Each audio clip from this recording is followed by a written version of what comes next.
All right, so this video came out. When did this video come out? One second. 20 hours ago. So within the last day.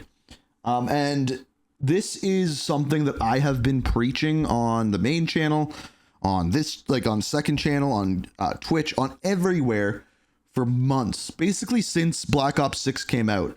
And the title for Ace's video is Call of Duty's live service model has some big issues. And I think that is an understatement. I don't think it just has some big issues. I think it is completely failing.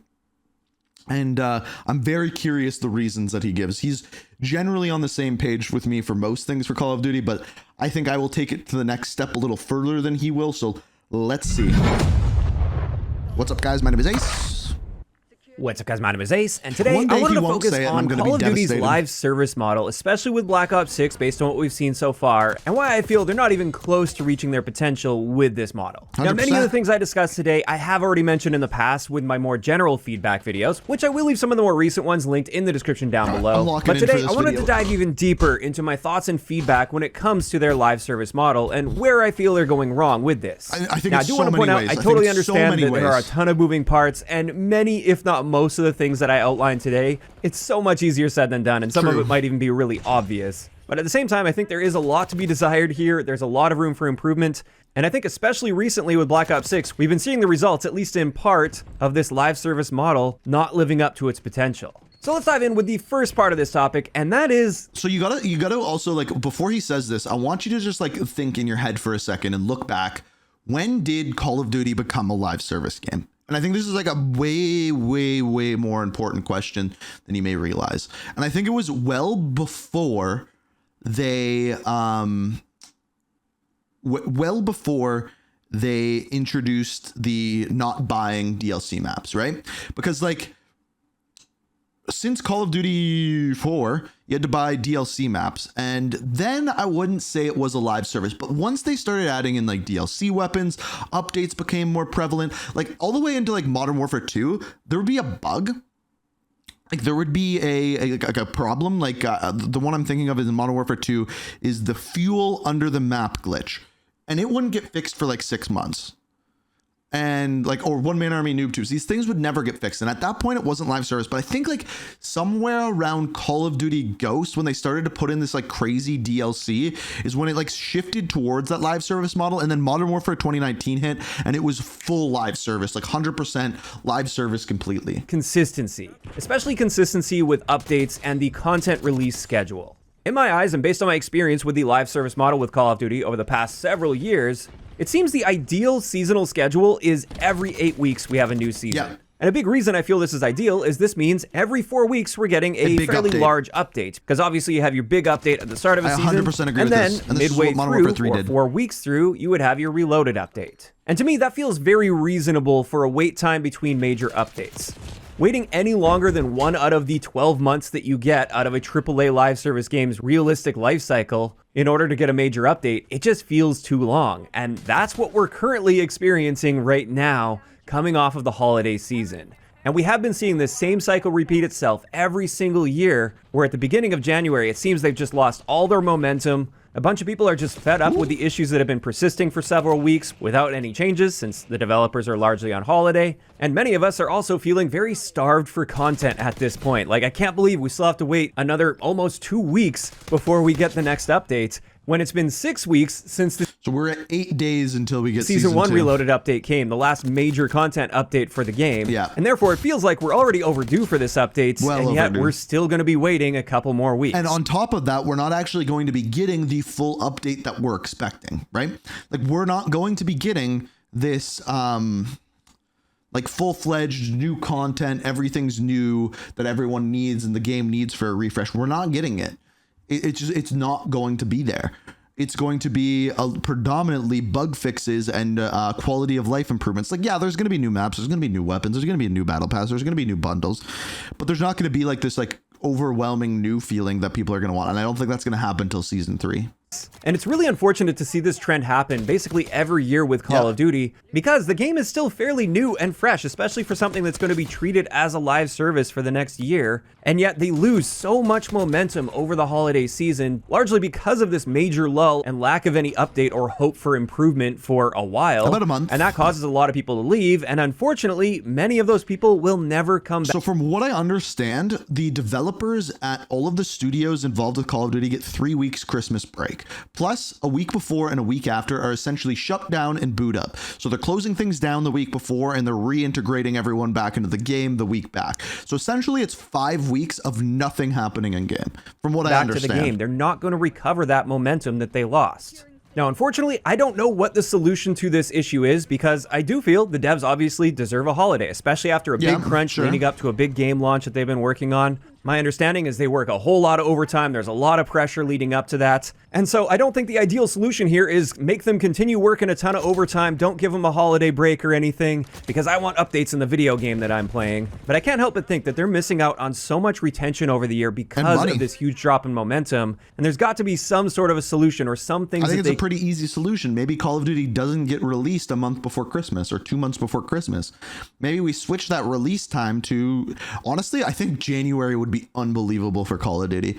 I think everyone would be locked in on a new year. I don't know, maybe I'm wrong. To at least minimize that loss of momentum and keep people at least somewhat engaged and content throughout this annual holiday lull that we get. And on a somewhat similar note here, when we're talking about consistency with a live service model, something I have brought up in the past, but I feel fits really nicely here as well, so I'm going to repeat myself. I would like to see a much more standardized approach to the content quantity on a seasonal basis, especially when it comes to map content, since he's talking about consistency as here. That's the main content that's actually going to provide a whole lot of replayability. Like, sure, adding new guns is great, but once you max that gun out, it just sort of blends in with the rest, whereas map content, that really fills out the experience as a whole.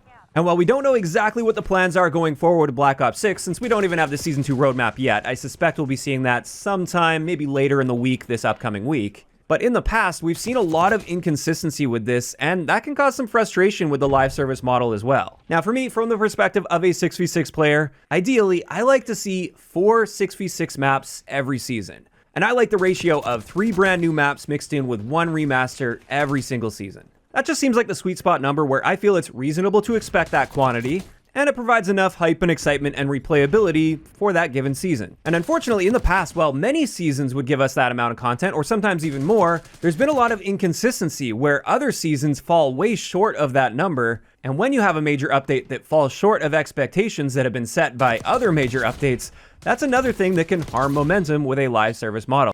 Okay, so one thing that he hasn't said yet that I think, maybe missed opportunities with events. Okay, that one we're going to have a deep talk about. Big step back from last year, yes. Lack feature continuity. Okay, I don't think he's going to say this, so I'll say it now. The quality of life updates, why do they have to come out with a season? Like, why can't they be pushing these Ricochet updates and the server updates not on a seasonal update? Why can't we have a weekly update that improves things that is not directly intertwined with the seasonal update? It doesn't make any sense. And then when the seasonal update comes out, it's not filled with bug fixes and balancing patches. It is just new shit. And momentum is very important because as people drop off and lose interest in the game, it can be hard to bring many of them back. So in this case, I think having consistent expectations from one season to the next, that's also a big positive with a live service model, and it's something that Call of Duty hasn't done a great job with over the years. As for the next part of this topic, let's talk about the events, because this is an area where I feel Black Ops 6 in particular so far has really fallen short, especially compared to last year with Modern Warfare 3. And the biggest issue I've had with the events in Black Ops 6 so far is they're almost always just about earning a bunch of XP or picking up dropped items from players. Basically just play the game and you will Do you know what the best events we have ever had in Call of Duty are?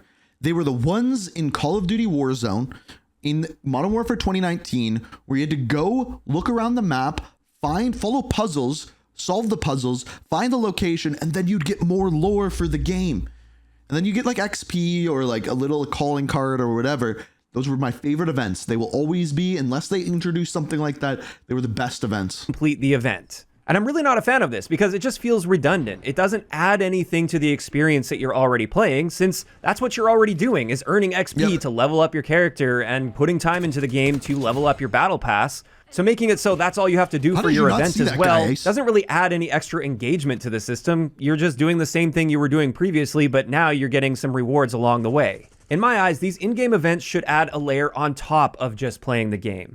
And this can be done easily by featuring unique challenges that may push people outside of their comfort zone a little bit. Force them to use a little bit more variety, try out some things that they maybe otherwise wouldn't be using. Now, I'm not saying these challenges should be particularly difficult, since I do feel events should be easily completed by They should make you play the game in a different way. Period. End of story. That's all it is. anybody playing the game, regardless of your skill level, as long as you're willing to put the Whether time that's in. solving But a having puzzle around a Warzone map, whether that's playing a map in a different way, whether that's using different weapons that you wouldn't normally use, something different. at least some form of in-game challenges, something where you have to maybe change up what you're doing while playing Exactly. the game.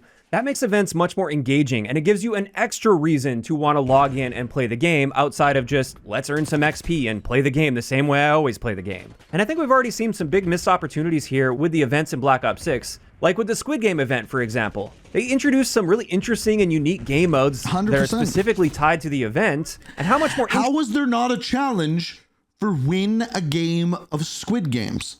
How was there not, or not Squid Games, of Red Light, Green Light? How was there not a challenge for Extract in Red Light, Green Light, and Zombies with rewards? How was there not some sort of thing with Pentathlon using the roulette weapon? Like, there was so much that they could have done there, and they just didn't. interesting would it have been to tie at least some of the rewards for this event to challenges that can only be completed within those game modes. Again, I'm not saying they have to be particularly difficult challenges or challenges that require Screw tons that, of make 'em grinding or hard. anything, but even just some challenges to get you to try these interesting, unique modes out for a handful of games. That would have been so much more interesting and engaging than what they did do, which is play the game, you don't have to change up anything that you're doing, and you'll get the rewards. As for the next thing on my list, this is something where I just feel like they took a big step back from the previous game, which is Modern Warfare 3, when it comes to the live service, and this is the lack of an aftermarket parts style system. Now, for those that aren't familiar, maybe you didn't play Modern Warfare 3, with this aftermarket parts system, with every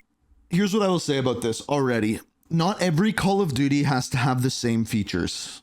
And it's okay if Sledgehammer does this aftermarket part thing and others don't. It's single okay. week throughout Modern Warfare 3's life cycle, every Wednesday, you would get a new set of weekly challenges. And most of the time with these weekly challenges, if you completed a number of them, you would get that week's aftermarket part. And aftermarket parts were sometimes an attachment that was really unique, It like was an a good underbarrel system. flamethrower, for instance, or maybe a stock that could be used on a good handful of weapons that would allow you to strafe significantly faster. But more often than not, aftermarket parts were like a weapon mod. It's something that would convert an existing gun into the game into something that played totally different. It played like a brand new gun in most cases.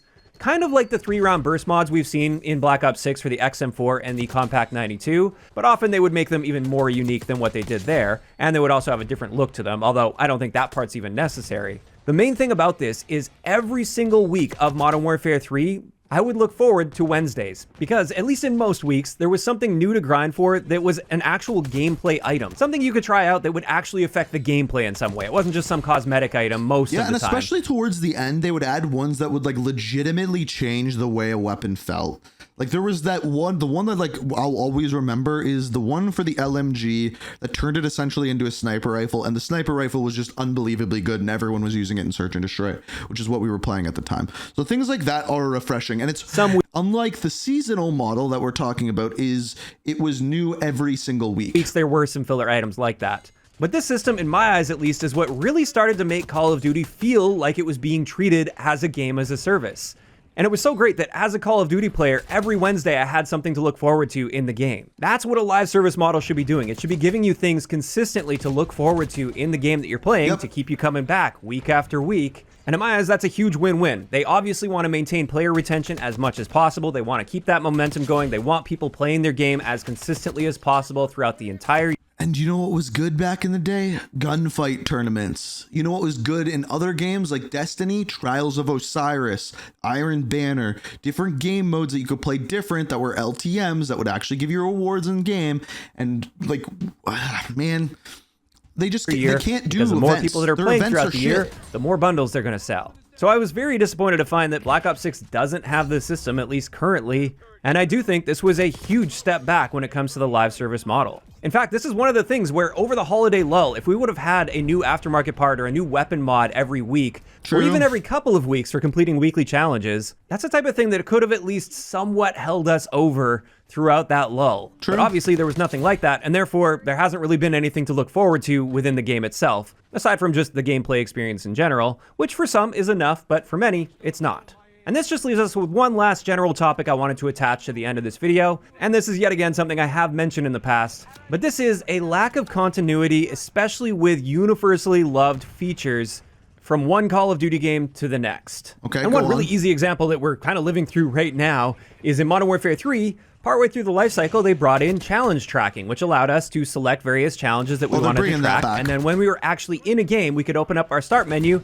and see what our progress was on those track challenges. That's a feature that was universally loved. I can't think of anybody that was upset that that feature was added to the game. And yet when Black Ops 6 launched, that feature wasn't there. We now know that with Season 2, they are bringing this challenge tracking feature to the game, which is excellent. I'm glad they're finally bringing it. Better late than never. But that doesn't change the fact that at the launch of Black Ops 6, it felt like it took some steps forward in some areas, but then steps back in other areas like this. Now, it's also a similar story with some gameplay-related fixes or adjustments as well. So things like the idle sway improvements that Sledgehammer made last year with Modern Warfare 3, and the visual recoil improvements they made as well. That's something that was also generally universally loved by the community. Maybe there's the odd person here or there that would push back. So there's a bunch of these things that he's saying that they're actually doing in the Season 2 update. I don't think the challenge tracking is going to be there right at the launch of Season 2, but shortly thereafter.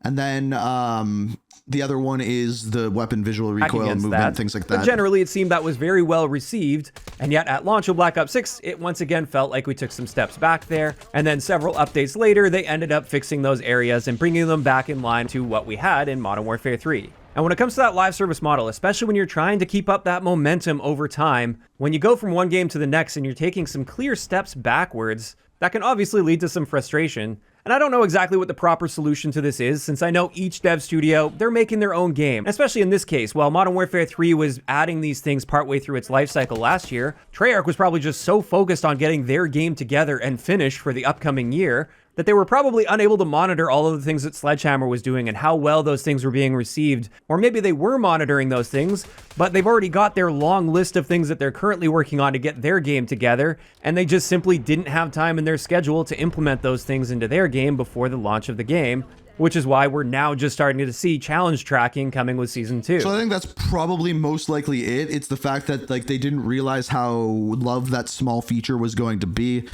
And for some reason, they just can't share things between games. I'm not sure why.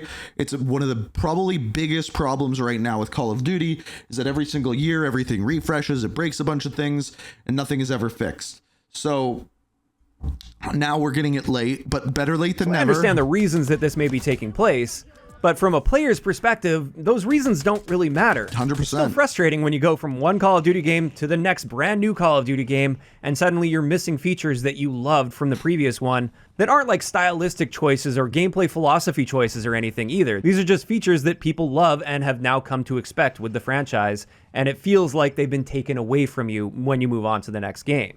And honestly, I think this is one of the reasons we see a lot of people pushing for no more annual releases in Call of Duty, and instead just having one Call of Duty game that continually gets updated year after year after year. Because at least then, if you go that route, you would see continuity over time. You wouldn't be losing features suddenly. And so I can definitely see why people are making that push. Now, just... They should. Just as an aside, I personally still like annual releases with Call of Duty in general. As a content creator, as do I, because every single year I can rely on November and the beginning of December being like my money maker months where I make the most amount of money. But at the same time, if they did the live service properly, there should be every 2 months where the updates are essentially like releasing a brand new game. General, because I enjoy the excitement of a new but very familiar experience, setting, and gameplay design approach with every Call of Duty every single year. I like learning the new game. Do we really think that Black Ops 6 is competing with Marvel Rivals? They're very different games. And I'm not saying you're wrong by saying that, but it's interesting. Having a new map set. I like having a new perk system in many cases as well to learn. A new set of weapons starting from scratch. I like that about Call of Duty's annual releases. But I don't like when we see clear steps backwards from where we just left off with the most recent game. And there we go. That's going to wrap it up for all of my thoughts on this topic. Just a bunch of areas where I feel they are falling short and have been falling short in many cases for years now with Call of Duty. And I really think if they could make some very notable improvements to many of these areas, it would help them maintain momentum throughout the year. They need better events. Honestly, that's one of the biggest thing that I think it comes down to is they need better events, especially when you have like a star power of Squid Games or something like that. To have such a shitty event and then charge for it, fuck that, right? Like, although of course I'm not claiming that this is everything and the whole reason they lose momentum. Like in the case of Black Ops 6, for instance, the game itself has its own unique issues that have nothing to do with anything I talked about today. But changes and improvements to how they're handling the live service model, I think would go a really long way when it comes to retention over the year, regardless of the individual issues that the game has. Now, of course, these are all just my opinions, and I'd love to hear from you guys in those comments down below. When specifically referring to how they're handling live service in Call of Duty, are you generally happy with the live service approach they're taking, or not so much? Do you think there is a lot of room for improvement? If you enjoyed this, let's look at the comments on this one. Treating a $70 plus game like it's free-to-play title is definitely a bad business model. Can't imagine why it's hemorrhaging players. Completely agree with that. The inconsistency on reinventing the wheel every year around the Warzone base is unsustainable. Even the amount of manpower they have between all the studios isn't enough to manage one full premium launch game, plus 12 months of premium post-launch content, plus 3 more months of simultaneous development, 3 more games in simultaneous development, annual Warzone overhaul, and yeah, it needs to be separated. It's very true. Let's not forget that with Modern Warfare 3, if you did every weekly challenge for 8 weeks, you got a brand new camo. Yep. It should be free to play if they want to monetize it as such. This company is yeah, but they can, right? Like when they're that big and they're making that much money, they can. And like I've said, like this is what makes me a shill. There's no other game releasing an annual release game with as much content as Call of Duty has. There's nothing. There is nothing. Hence why they can put out a $1 billion game every single year. There's nothing that does that. Like Counter-Strike is a way bigger game, but when do they release new content? Which is an interesting theme, right? Like that game just doesn't seem to need new stuff whatsoever, and it just blows up. It's odd, right? It's odd, and something needs to change. I'm just not 100% sure what that something should be. I think if they leaned harder into live service model, made the game free, it would help. Or if I don't think at this point they can go the opposite. I don't think they can, like removing microtransactions and stuff. So the only option is to make it free to play. That's the only thing they can do. That's the only thing they have left.